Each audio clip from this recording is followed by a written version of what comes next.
She can hear my thoughts. And still smiles at me. Part 1. First Contact Protocol. Marcus Chen stood in front of the mirror in his small cabin, trying to fix his messy hair for the 10th time.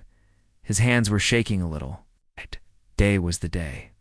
Humanity would meet its first telepathic alien species. After 3 months of travel through space, the research ship Endeavour had finally reached the meeting point near Jupiter's 4th moon. Stop being nervous, Marcus told himself out loud. You're a xenolinguist. You've studied for this your whole life. But studying alien languages in books was very different from meeting real aliens who could read minds, Captain. Rodriguez's voice came through the ship's speakers. All diplomatic team members to the main meeting room. Our guests will arrive in 30 minutes. Marcus took a deep breath and walked through the ship's corridors. Other crew members looked nervous too. Some were whispering to each other. Hey, everyone. Knew this meeting would change everything for humanity. In the meeting room, 12 humans sat around a large table. Ambassador Sarah Kim, the team leader, was reading her notes one more time. Dr. Patricia Walsh, the psychologist, was doing breathing exercises. Marcus sat down and tried to calm his racing heart. Remember, Ambassador Kim said, the Zephyrians communicate through thoughts. They will try to connect with our minds. Stay calm and think positive thoughts about peace and friendship. Easy. For her to say, Marcus thought, what if they hear something embarrassing? What if I think about food or ... other things? Through the big window, they saw a beautiful silver ship approaching. It moved without making any sound, almost like it was dancing through space. The ship was smooth and curved, very different from human ships with their hard edges and metal parts. They're here, Captain Rodriguez announced. The Zephyrian ship connected to the Endeavour with a soft clicking sound. Marquez felt his stomach twist with nervousness. His palms were sweaty and he wiped them on his pants. The airlock opened and 3 figures walked in. Marcus had seen pictures and videos, but seeing real Zephyrians was still shocking. They were tall, maybe 7 feet, with long, thin bodies. Their skin was pale blue and seemed to shine a little. They had large, dark eyes that took up much of their faces, and no hair at all. They wore simple white robes that moved like they were. Floating, the first Zephyrian, clearly the leader, stepped forward. When he spoke, his voice sounded like music. I am Ambassador Thane. We greet you humans of Earth. Ambassador Kim stood up. Welcome aboard the Endeavour. I am Ambassador Sarah. Kim, we are honored to meet you. The second Zephyrian was older looking, with silver markings on his skin. But Marcus couldn't stop looking at the third one. She was smaller than the other two, and when she looked at him, something strange happened. Her large, dark eyes seemed to sparkle, and the corners of her mouth moved up just a little. Did she just ... smile at me? Marcus thought. Ambassador Thane placed his long fingers on his chest. This is Elder Vane, our wisdom keeper. And this is Lyra, our mind speaker. Lyra stepped forward and bowed her head slightly. She looked up. She was looking directly at Marcus again. This time, he was sure she was smiling. We would like to attempt mental connection, Ambassador Thane said. It is how our people truly communicate. May we try? Ambassador Kim nodded. We understand this is your way. Please go ahead. Ambassador Thane closed his eyes and lifted his hands. Marcus felt a strange pressure in his head, like someone was gently knocking on his skull. The feeling was uncomfortable and made him dizzy. Dr. Walsh gasped and put her hand to her head. It's too much. Like trying to hear a radio with lots of static. Other team members were making faces of discomfort. Some closed their eyes tightly. Captain Rodriguez looked like he had a bad headache, but Marcus felt something different. The pressure in his head was still there, but it didn't hurt. It felt more like someone was trying to open a door very carefully. Elder Vane opened his eyes and shook his head. Your minds are difficult to reach. Very noisy, very chaotic. Chaotic. Marcus thought, is that bad? Are we failing already? Ambassador Thane looked disappointed. Perhaps we should try a different approach. Wait, Lyra said suddenly. Her voice was softer than the others, like gentle music. There is one who is ... different. She walked closer to Marcus. Felt. his face getting red with embarrassment. Why was she singling him out? May I try with you? She asked. Marcus looked at Ambassador Kim, who nodded. Okay, he said. Lyra moved even closer and placed her hand near his forehead, not quite touching. Relax your mind, she whispered. Marcus tried to relax, but his thoughts were going crazy. Don't think about anything stupid. Think about peace. Think about friendship. Don't think about how different she looks.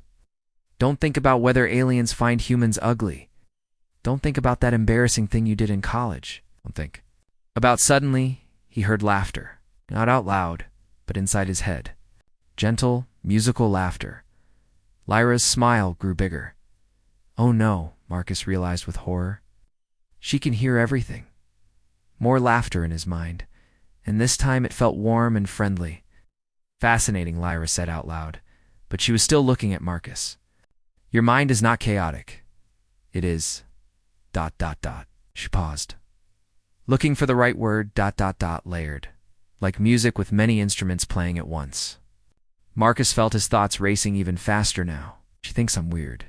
No, wait, she said, fascinating. Is that good? What does layered mean? Music. Is she making fun of me? Why am I thinking so much? Stop thinking. But instead of looking annoyed or confused like the other Zephyrians, Lyra's smile got even brighter. Ambassador Thane stepped forward. Lyra, what do you sense? His mind speaks in many voices at once, she said, still looking at Marcus. Duh.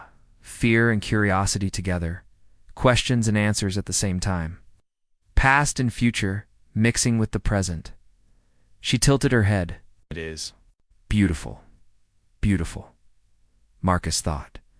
My messy, worried, overthinking brain is beautiful. Elder Vane looked confused. But the chaos... It is not chaos, Lyra said firmly. It is complexity. Like a garden with many different flowers or a song with many harmonies. Marcus felt something he had never felt before. Someone was inside his head, hearing all his thoughts. All his worries. All his embarrassing memories and random ideas. And instead of running away or looking disgusted, she was smiling at him like he was the most interesting thing in the universe. For the first time since the aliens arrived, Marcus stopped trying to control his thoughts. He just let them flow naturally. And Lyra's smile grew even brighter. She can hear my thoughts. It still smiles at me, part 2. The human mind unveiled. 3 days had passed since the first meeting. Marcus sat in the ship's cafeteria, eating his breakfast and trying not to think too loudly. But that was impossible. When he knew Lyra was somewhere on the ship, the Zephyrians had agreed to stay for a week of cultural exchange. Ambassador Kim was very happy about this. She thought it meant the talks were going well. But Marcus had noticed something troubling. They keep avoiding us, Dr. Walsh said, sitting down across from Marcus with her coffee. Yesterday, when I tried to approach Elder Vane in the corridor, he actually turned around and walked the other way. Marcus nodded. He had seen it too. The other Zephyrians seemed uncomfortable around humans. Only Lyra would spend time with them, and she spent most of that time with Marcus. Maybe they need time to get used to us, Marcus said, but he didn't. Really believe it, Captain Rodriguez joined them at the table. He looked tired. The diplomatic meetings aren't going well. Ambassador Thane keeps talking about mental incompatibility and thought disorder. I don't understand what he means. Marcus understood perfectly. The Zephyrians thought human minds were broken or crazy, all except Lyra. Dr. Chen. Came a soft voice behind him. Marcus turned around and felt his heart skip a beat. Lyra was standing there, wearing a different robe today. This one was light blue instead of white. Her large dark eyes looked curious and friendly. Would you like to walk with me? She asked. I want to show you something. Dr. Walsh and Captain Rodriguez exchanged glances. Marcus could feel his face getting red, but he nodded. Sure. They walked through the ship's corridors together. Marcus tried to keep his thoughts calm, but it was hard when she was so close. He kept thinking about how graceful she looked when she moved, like she was floating. Stop thinking weird things, he told himself. She can hear everything, Lyra said out loud, making Marcus jump. But your thoughts are not weird. They are. What is the human word? Entertaining? entertaining? Marcus squeaked. Lyra stopped walking and turned to face him. Marcus, may I ask you something, of course? When you think, do you always have many thoughts at the same time? Marcus thought about it. Right now he was thinking about her question, but also about whether his hair looked okay. It's about the meeting scheduled for later, about whether he had remembered to send that email to his sister on Earth, about lunch, and about how strange it was to talk to someone who could hear all of this. Yeah, I guess so, he said. Is that ... bad? No, Lyra said quickly. It is wonderful. Come, let me show you what I mean. She led him to one of the observation windows. Outside, they could see stars and the distant shape of Jupiter. When my people look at this view, Lyra said, we think one clear thought. The universe is vast and beautiful. Marcus nodded. That seemed normal. But when you look at it, Lyra continued, your mind thinks many things at once. You think about the beauty, yes, but also about the science of how stars are made. You wonder if there are other people on planets around those. Stars. You remember a song your mother used to sing about stars? You think about how small Earth is, but also how amazing it is that humans can travel this far. You feel wonder and fear and excitement all together. Marcus stared at her. Ain't you? Can hear all that? Yes, and it is ... magnificent. They continued walking. Lyra took him to the guest quarters where the Zephyrians were staying. Marcus could hear voices from inside one of the rooms. They sounded upset. What are they saying? Marcus asked. Lyra's smile faded a little. They are concerned about humans. Through the thin walls, Marcus could hear Ambassador Thane's musical voice, but it sounded angry. Elder Vane was speaking too, his voice sharp and worried. They think human minds are dangerous, Lyra said quietly. They say your thoughts are, like storms, wild and unpredictable. They worry that if humans join the galactic community, your mental chaos will spread to other species. Marcus felt his stomach drop. But that's not fair. We can't help how we think. I know, Lyra said. That is what I keep telling them. The voices inside the room got louder. Marcus could hear his own name being mentioned, and not in a good way. Elder, Vane thinks you are especially dangerous, Lyra whispered. Says your mind is the most chaotic he has ever encountered. He wants to recommend that humans be marked as mentally unstable and banned from galactic contact. What? Marcus felt panic rising in his chest. But I haven't done anything wrong. You have done nothing wrong, Lyra agreed. But they do not understand. When Elder Vane tried to connect with your mind yesterday, he experienced something that frightened him. What did he experience? Lyra was quiet for a moment. He saw you solving a problem about ship navigation. But while you were thinking about math and star charts, you were also remembering a joke your friend told you. Worrying about whether you had packed enough socks for the trip and planning what to write in your report. You were being logical and silly and practical and creative all at the same time. That's just ... Normal thinking, Marcus said. For humans, yes. But for Zephyrians, it is impossible. We can only think one clear thought at a time. When we solve a problem, we focus completely on that problem. We do not mix it with memories or jokes or worries. Marcus started to understand. So when he saw my mind, it was like watching someone juggle fire while riding a bicycle, while reciting poetry, while doing math, Lyra said. To him it seemed like madness. They walked back toward the main part of the ship. Marcus felt sad and worried. If the Zephyrians thought humans were crazy, first contact would be a failure. Humanity would be alone in the universe. Lyra, he said, why are you different? Why don't you think we're dangerous? She stopped walking and looked at him with those large, dark eyes. Because I've experienced your thoughts more deeply than the others. They only felt the surface, the noise and movement. But I have felt the deeper patterns. What do you mean? Your mind is like a river, she said. Moves quickly and seems chaotic. But underneath, there is a strong current flowing in the right direction.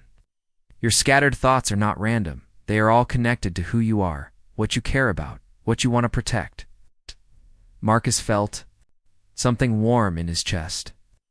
No one had ever described his messy, overthinking brain as something beautiful before. Yesterday, Lyra continued, while you were thinking about navigation and socks and jokes, you were also thinking about your crew's safety, about making a good impression for humanity, and about whether this mission would help bring peace to the galaxy.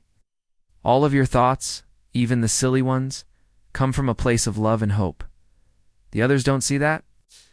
They cannot. They are afraid of what they do not understand. Lyra touched his arm gently. But I am not afraid. From inside the guest quarters, the voices got even louder.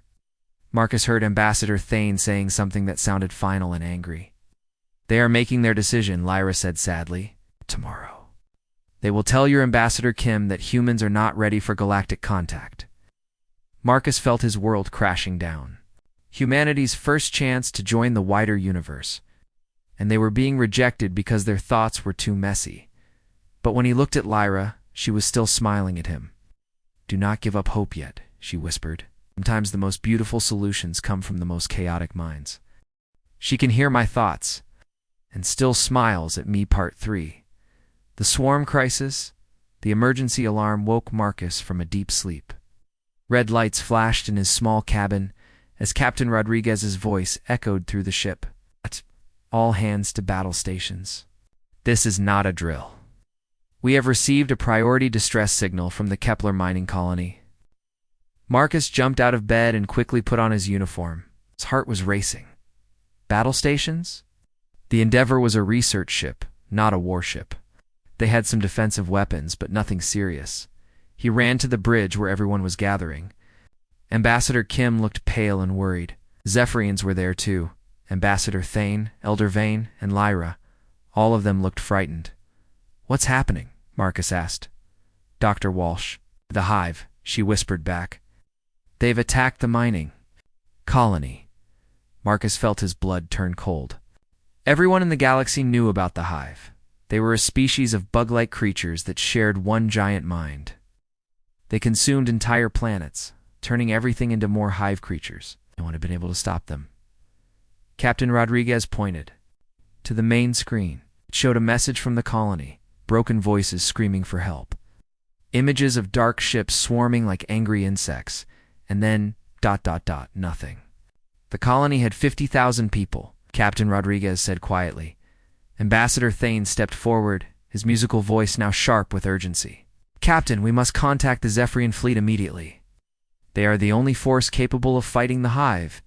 Already done, Captain Rodriguez replied. Admiral Zeth's fleet is 3 hours away. Elder Vane moved closer to the screen, studying the last images from the colony. 3 hours may be too late. The Hive reproduces quickly. Every hour they grow stronger. Marcus watched the aliens discuss strategy. The Zephyrians were clearly the military experts here. Humans had only been in space for a few decades. The Zephyrians had been fighting galactic threats for thousands of years. But something was bothering him. Captain Marcus said, What about the other human ships in this sector? Active. Rodriguez checked his console. The cargo ship Persistence is 2 hours away. The patrol ship Defiance could be here in 90 minutes. Those are small ships, Ambassador Thane said dismissively. They would be destroyed instantly by the Hive. Marcus felt a spark of anger. Those small ships have human crews. Brave people who might be able to help. Help with what? Elder Vane asked coldly. Your species has primitive weapons and no telepathic coordination.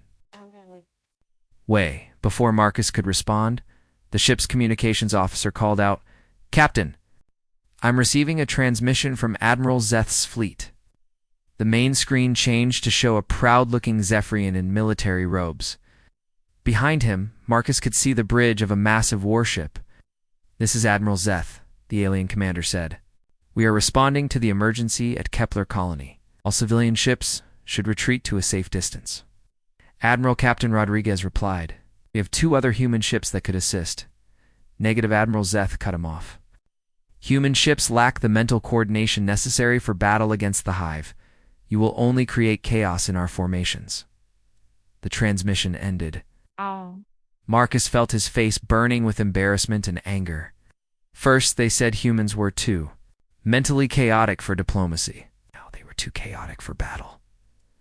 Lyra moved closer to Marcus. Even without touching him, he could feel her presence in his mind, gentle and curious. "You disagree with the Admiral?" she said softly. "Of course I disagree," Marcus muttered. "We might not have the best weapons, but we're not useless." An hour later, they watched on the screens as Admiral Zeth's fleet engaged the Hive. The Zephyrian ships moved in perfect formation, like a deadly dance in space. Their coordination was beautiful and terrifying. For the first 30 minutes, it looked like they were winning. Then everything went wrong. "What's happening?"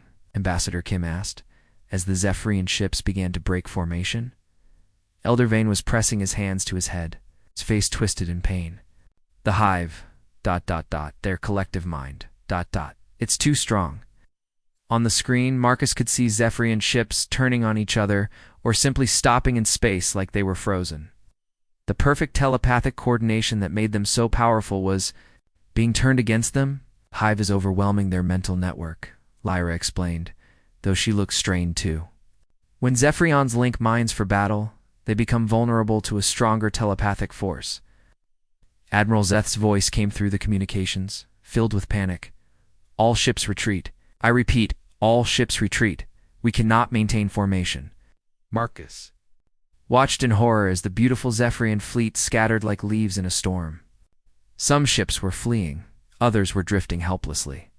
A few had actually joined the Hive swarm. "They're losing," Dr. Walsh whispered. Captain Rodriguez stood up from his command chair. "Communications, get me the Persistence and the Defiance." "Captain?" Ambassador Thane protested. "Your ships cannot help. You will be destroyed." "Maybe," Captain Rodriguez admitted, "but we're not going to run away while 50,000 people need help." The two other human ships appeared on screen. Captain Maria Santos of the Persistence was a tough-looking woman with graying hair.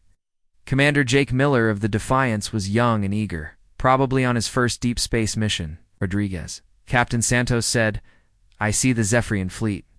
Is in trouble? What's the plan?" "We're going to do what humans do best," Captain Rodriguez replied. "We're going to improvise." Elder Vane made a sound of disgust. Improvisation against the Hive is suicide. But Marcus was thinking. His mind was racing through everything he knew about the Hive, about human tactics, about the differences between human and alien thinking. "Captain," he said suddenly, "what if our chaotic thinking is actually an advantage?" Everyone on the bridge turned to look at him. Marcus felt his face getting red, but he continued. "The Hive defeated the Zephyrians by overwhelming their telepathic network. But humans don't think in networks. We think as individuals." "That's exactly the problem," Elder Vane said impatiently. "You cannot coordinate properly." "But we can't be overwhelmed telepathically either," Marcus shot back. "The Hive can't take control of minds that don't follow predictable patterns." Lyra's eyes widened. Marcus felt her excitement in his mind as she understood what he was thinking. "Chaos," she whispered. "Your mental chaos could protect you." Captain Rodriguez was already moving toward his command chair. "Santos Miller, are you ready to show these bugs what humans can do?" "Hell yes," Captain Santos replied with a grin. "Let's do this," Commander Miller added. As the three human ships moved toward the swarm of Hive creatures, Marcus felt Lyra's hand touch his arm. Her voice echoed in his mind, warm and encouraging. "Show them, Marcus. Show them that your beautiful chaos can save us all." The battle for humanity's place in the galaxy was about to begin. She Can Hear My Thoughts and Still Smiles at Me, Part 4. The chaos advantage, the three human ships moved toward. The Hive swarmed like tiny ants approaching a hurricane. Marcus watched from the bridge as thousands of dark, insect-like ships swarmed around the remains of the Zephyrian fleet. "This is insane," Dr. Walsh muttered. "We're going to get ourselves killed." But Marcus felt something different. His mind was racing with ideas, jumping from one thought to another. Battle tactics mixed with childhood memories of playing war games with his friends. Scientific facts about insect behavior combined with random song lyrics his father used to. Wait, he thought.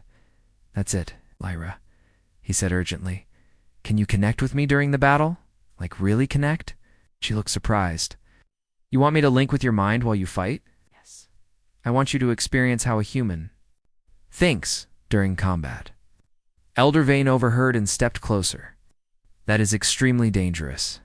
Battle thoughts are chaotic and violent. It could damage her mind. No, Lyra said firmly. I want to try. She placed her hand on Marcus's forehead. Immediately, he felt her presence in his thoughts, deeper than before. It was like having someone sitting right next to him in his brain. Incredible, she whispered. Your mind is preparing for many battles at once. Marcus nodded. While part of his brain was focused on the approaching enemy, another part was thinking about escape routes. Another part was remembering lessons from military history classes. Yet another part was worrying about his crew and planning how to protect them. Human ships, came Admiral Zeth's broken voice over the communications. Retreat immediately. Hive will destroy you. Negative, Admiral, Captain Rodriguez replied. We're going in. The first wave of Hive ships rushed toward them like a black tide. Each Hive ship looked like a giant beetle with sharp metal wings and glowing red eyes. They moved in perfect formation, every ship knowing exactly what every other ship was doing. Ships, break formation, Captain Rodriguez ordered. The 3 human ships scattered in different directions. The Persistence dove down toward Jupiter's gravity well. The Defiance spun sideways and fired missiles at random targets. The Endeavor pulled up and started flying in crazy zigzag patterns. What are you doing? Ambassador Thane demanded. There is no coordination, no strategy. But Marcus understood. Through his link with Lyra, he could feel her confusion turning to amazement as she experienced human battle thinking. They're not supposed to coordinate, Marcus explained while watching the battle. Each captain is thinking independently. The Hive can't predict what they'll do because the humans don't know what they'll do. On the screen, something beautiful was happening. The Hive ships, so perfect in their coordination, were struggling to respond to the human ships' random movements. When they expected the Persistence to turn left, Captain Santos turned right. When they prepared for the Defiance to attack, Commander Miller suddenly retreated and then attacked from a completely different angle. Santos, Captain Rodriguez called. Over the radio, I'm thinking about trying that thing from the old Earth movie. You know the one? The one with the motorcycles? Or the one with the spaceships? Captain Santos replied while dodging enemy fire. Spaceships, definitely spaceships. Got it. Miller, you thinking what I'm thinking? Probably not, Commander Miller. Laughed, but let's do it anyway. Elder Vane looked horrified. They don't even have a real plan. They're making decisions based on entertainment videos. But through Lyra, Marcus could feel how perfectly this chaos was working. The human captains were responding to the battle like jazz musicians, each playing their own tune but somehow creating harmony together. Lyra, Marcus said, can you share what you're feeling with the other Zephyrians? She closed her eyes and concentrated. Suddenly, Ambassador Thane and Elder Vane both gasped. What is this? Elder Vane asked, his voice filled with wonder. This is how humans think, Lyra said, her eyes still closed. Watch, Captain Santos. She just decided to use the gravity of Jupiter's moon to slingshot around behind the enemy. But she didn't plan this. The idea came to her when she remembered a physics lesson from when she was 12 years old. On the screen, the Persistence was indeed swinging around the small moon, picking up speed and surprising a group of Hive ships from behind. And Commander Miller, Lyra continued, is attacking in a pattern that seems random, but it's actually based on a dance his grandmother taught him. His mind is mixing combat training with childhood memories with mathematical calculations with jokes his crew told him this morning.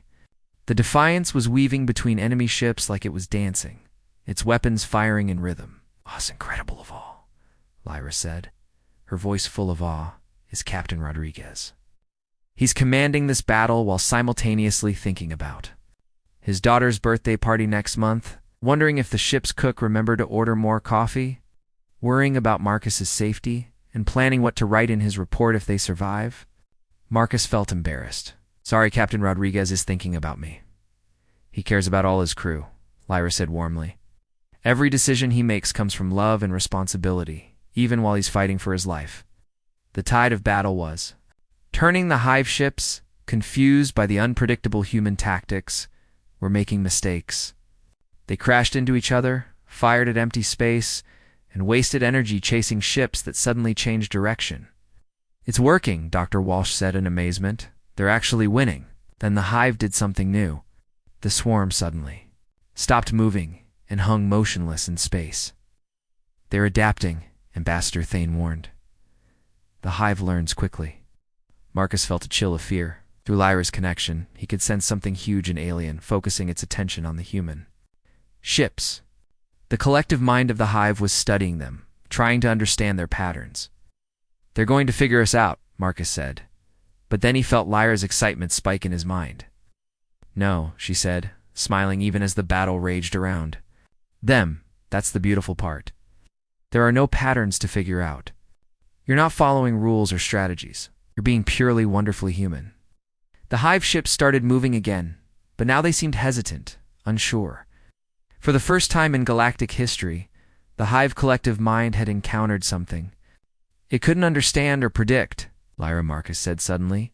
"What if we combined human chaos with Zephyrian coordination? What if you helped connect the human ships telepathically, but let them keep thinking in their own chaotic way?"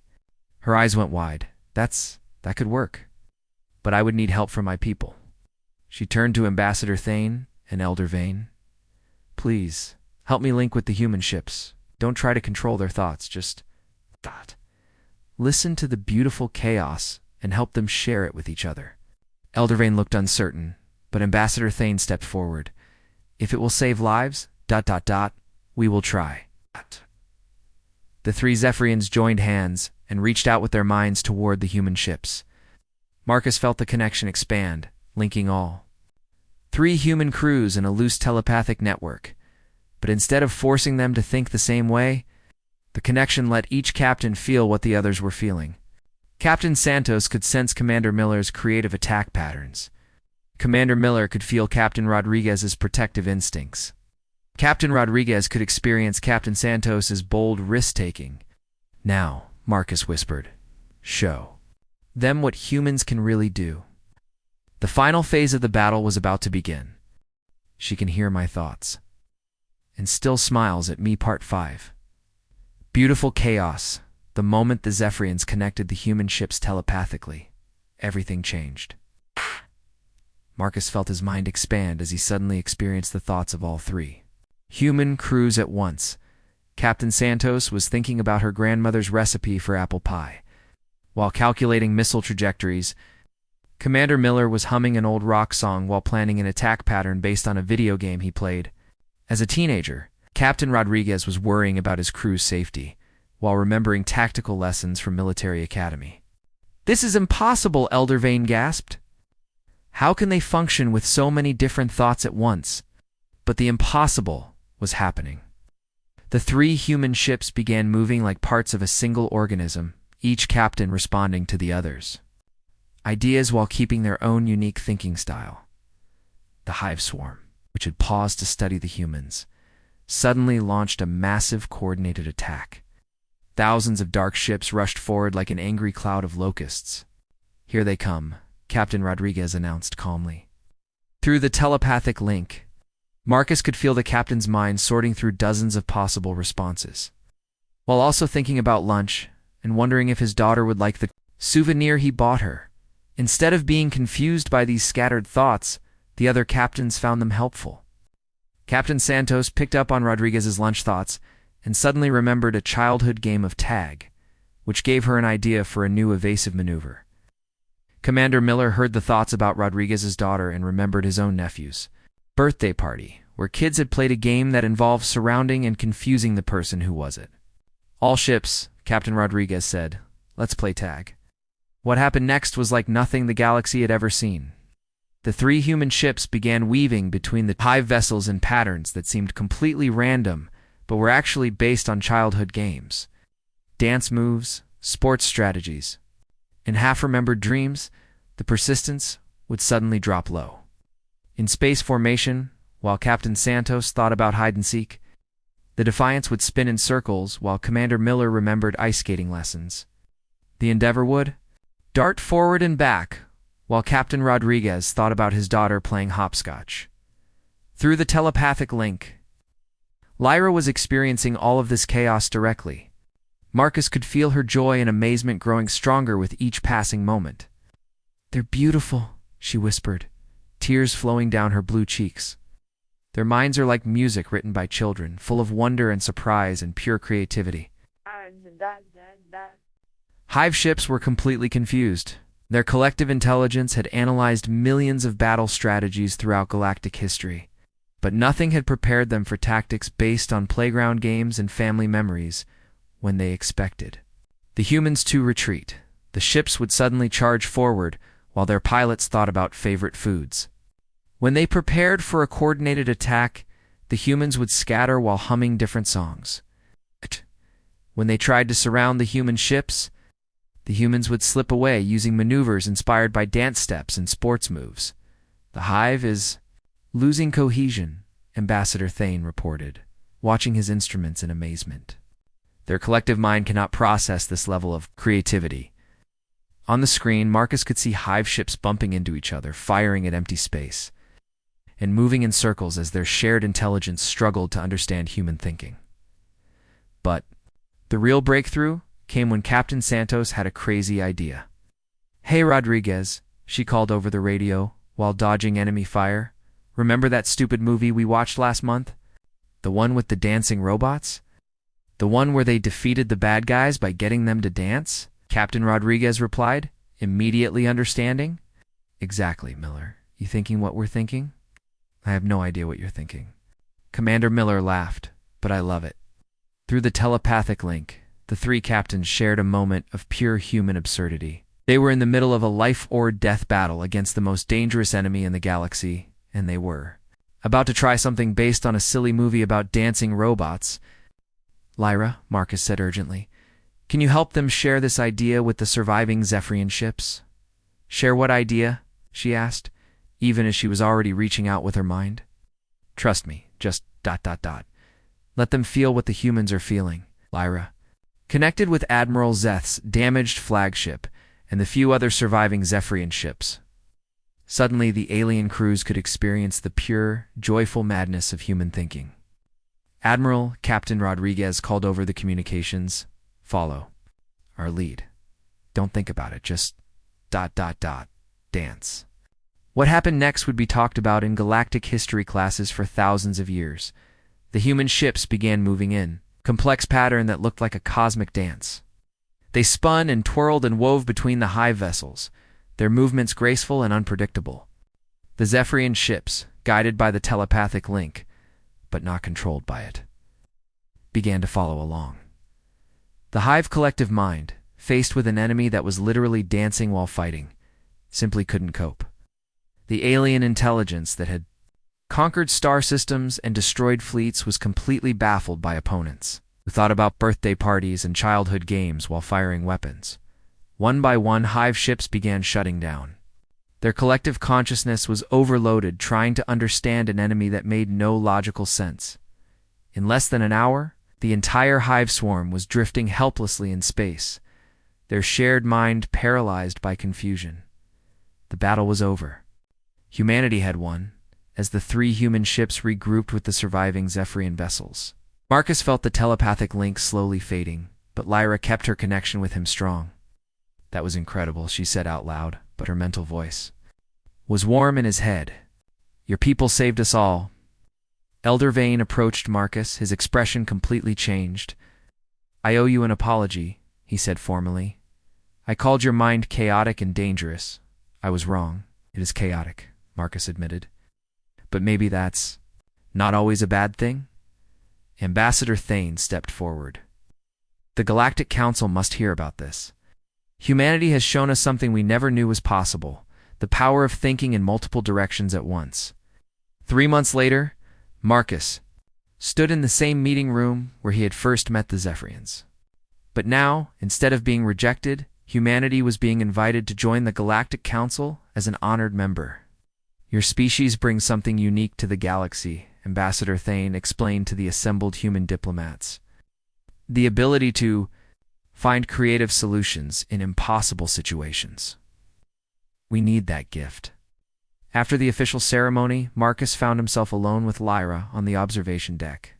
She was wearing a new robe, This one had patterns that reminded him of star charts mixed with flowers. "I have a question," Marcus said. "That first day, when you smiled at me, ... Why?" Everyone else thought humans were crazy. Lyra moved closer. "To him, because when I first heard your thoughts, I experienced something wonderful. You were thinking about peace and war, about fear and hope, about the past and future, about science and art, all at the same time. It was like listening to the most beautiful symphony ever composed. And you weren't scared? How could I be scared of something so beautiful?" She touched his hand gently. "Marcus, your people call it chaos, but I call it the music of consciousness. Every human mind is like a different instrument, and when you work together, you create harmony from complexity." Marcus felt his thoughts racing as always, thinking about her words, about the future of humanity in space, about how strange it was to fall in love with someone who could hear every silly thought in his head, about whether they should get dinner, about how her hand felt warm against his. Lyra's smile grew brighter. "Yes," she said, responding to all of his scattered thoughts at once. "I would like to get dinner with you. And yes, I think I might be falling in love with your beautiful chaos, too." As they walked together toward the ship's dining area, Marcus finally stopped trying to control his thoughts. For the first time in his life, he let his mind wander freely, jumping from topic to topic, mixing memories with plans, fears with hopes, silly observations with deep feelings. And Lyra smiled at every single chaotic, wonderful thought. The galaxy had learned that sometimes the most beautiful solutions come from the most unexpected places. And sometimes the thing that makes you different is exactly what makes you special. Humanity had found its place among the stars. It's not by changing who they were, but by being exactly who they had always been, beautifully, wonderfully, chaotically human.